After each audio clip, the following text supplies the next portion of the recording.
In an obscure realm of alternative theories, one intriguing concept that has captivated a niche audience is the theory of mud fossils. Proponents of this idea suggest a connection between ancient human skin and muscles, asserting that they were petrified in the mysterious landscape of the old-world Tartary. This speculative hypothesis proposes that what we perceive as geological formations might in fact be remnants of a bygone era, where flesh turned to stone in a process hidden from mainstream understanding. While conventional science may not readily embrace such notions, the enthusiasts behind mud fossil theory invite us to question the narratives of history and explore enigmatic possibilities that lie beneath the surface of our understanding. The theory of mud fossils delves deep into the notion that certain geological formations, often dismissed as rock formations, might have origins to organic matter. According to proponents, these formations could be the result of a peculiar process where once living organisms, including humans, underwent petrification. Old world Tartary. The historical region encompassing parts of Eastern Europe and Asia is purportedly the focal point of these mysterious occurrences. Advocates of mud fossil theory point to supposed anomalies in these shapes and structures of rocks, suggesting that these formations resemble anatomical features such as skin, muscle, or even internal organs. Okay. They propose that catastrophic events in the distant past led to the rapid petrification of living organisms, preserving them in a fossilized state that conventional paleontology might not readily recognize. Critics argue that these interpretations often rely on selective observation and subjective pattern recognition rather than rigorous scientific analysis. Mainstream geology and paleontology generally attribute such formations to natural processes like erosion, sedimentation, and geological forces acting over vast periods of time. The theory of mud fossils remain a fringe idea within the scientific community, with limited empirical evidence and widespread skepticism. However, its allure lies in its challenge to conventional narratives, urging us to reconsider our understanding of history and the potential mysteries buried within the Earth's geological records. Whether a compelling alternative or an imaginative stretch, mud fossil theory serves as a reminder of the ever-evolving nature of scientific inquiry and the enduring human fascination with unlocking the secrets of the past. Welcome to Feather of Truth University.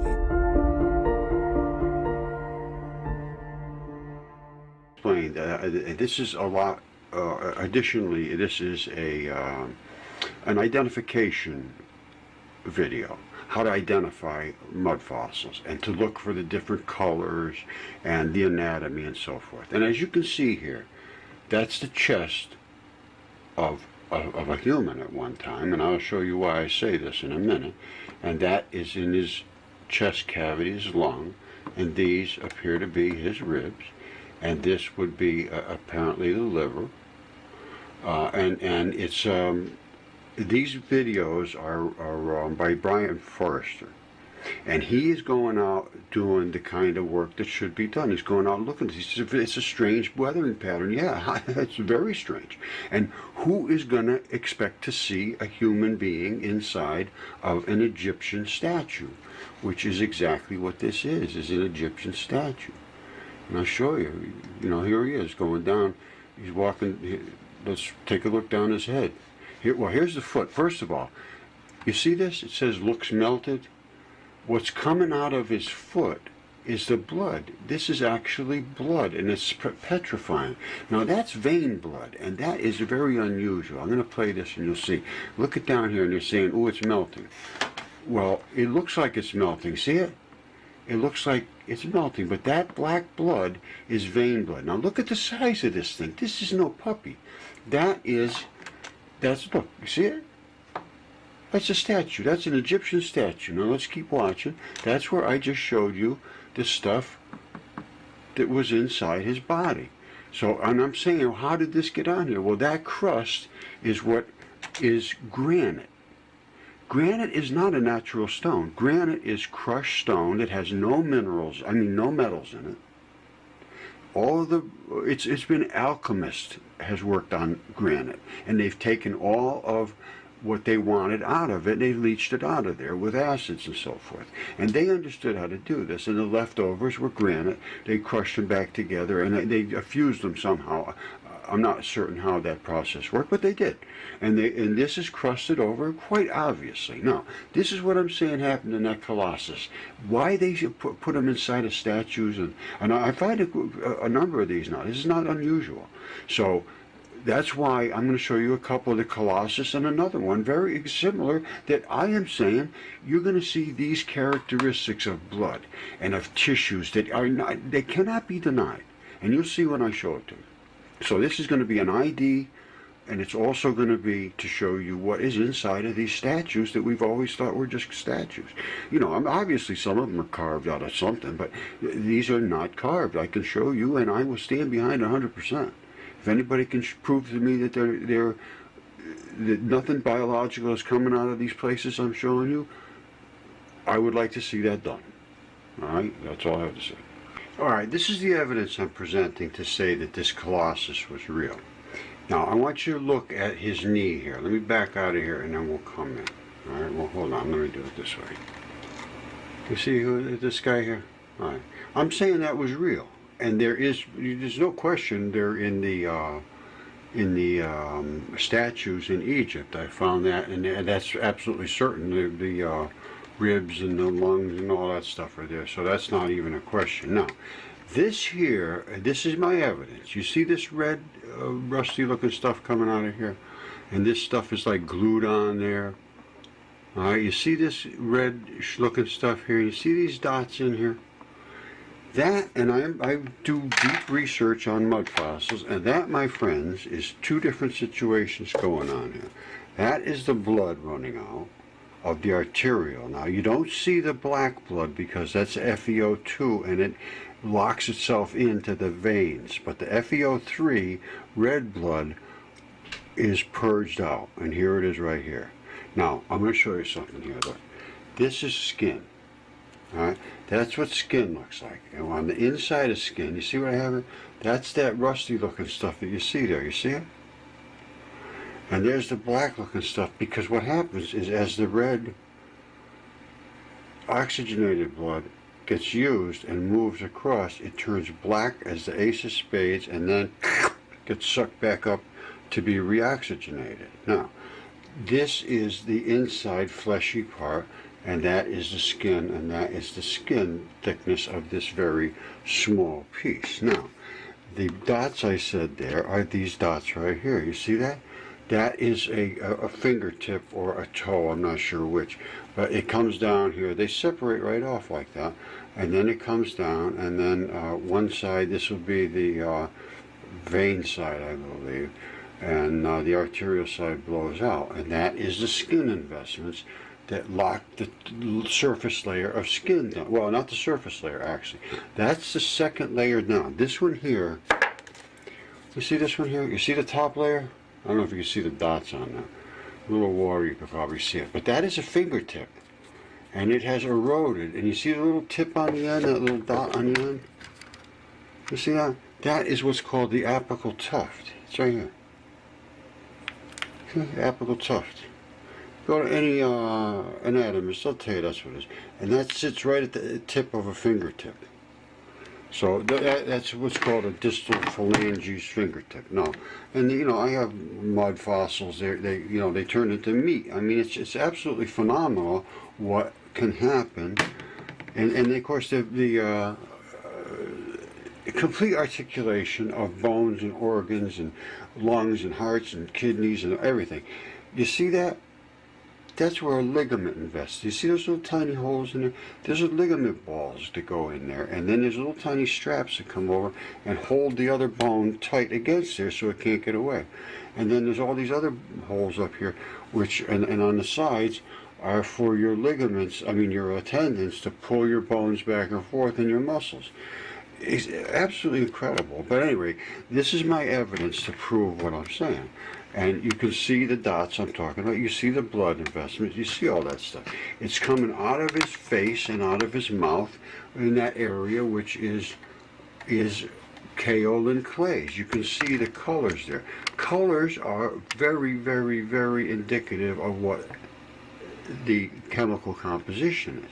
And that chemistry, and look at his other thigh. Look at this. His other thigh, he's got an arterial, look at that. He's gushing blood out of his thigh. Now, that's not just an accident. This is no accident. This guy was real. Now, apparently he had some kind of a cloak or a skin or something over him, and wherever the blood issued out here, it glued onto that fabric or whatever it is. I don't know what it was. But from what I can find here, I can find nothing that I can dispute. So that's just what it is what I can say. All right, this is another Colossus, and I want you to look at this pattern here, first of all. Secondly, I want you to look at how thick the moss is on this particular statue. All right, if you follow mud fossils, you understand the arterial side blows out because there's no restrictions. The vein sides plug up, and that right there is the vein.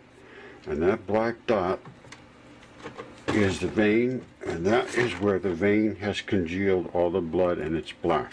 The other side is your artery, and that is the red blood. You see the reddish looking blood here? And that is your moss side. It loves red blood. Red blood it will eat all day long forever, and it loves it, and lichen too. You see, I mean, it's just what it is. And you see what you see there, that guy is loaded with lichen everywhere. You got lichen, there's lichen it there, and your moss is moss in there too. Everybody's just having a good time on this guy. All right, now I'm going to show you another part of him. Now Julie Bayless sends me these things, and she's got a good eye for this stuff. So let's I'm going to show you another part that she sent me. Hold on. Now, once again, look, he's got even it looks like they withdrew blood from him. You see his hand is all red like that? That is absolutely 100% exactly what you would expect, because your hand is so completely loaded with blood, and it is the low point, it drains down, and that is what would just exactly what would happen to that. The arterial blood would flow into there. Somehow they capped that off. I do not know how, but normally you would be running out, red blood would be running out. And I actually have a finger that shows the red blood crystallizes afterwards. It's called, you can look it up on YouTube, it's called little finger squirts garnets, I believe is what it is. And then garnets are blood. Garnets are bodily emanations. End of story. They come in all different colors. The blood red ones are the first to emerge, the reddest blood, and then they get all diluted from all different things, and metals and so forth that are in the blood. It's the transition metals, and they don't understand this, I don't think, in chemistry yet, but I'm not sure.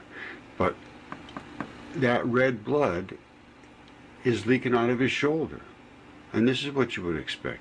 And this is that thing that he's sitting on, and guess what? It's a dragon. These things here, I think, are monuments to giants to commemorate these feats. I don't know what else to say. And I think there's creatures in here that were alive at one time. That's all I can say. I don't, you can laugh all you want, but I'm just seeing what you're seeing. And if you can come up with a different, and if somebody went out there and checked this stuff, I think we could find out what the heck is going on, because the chemistry's there.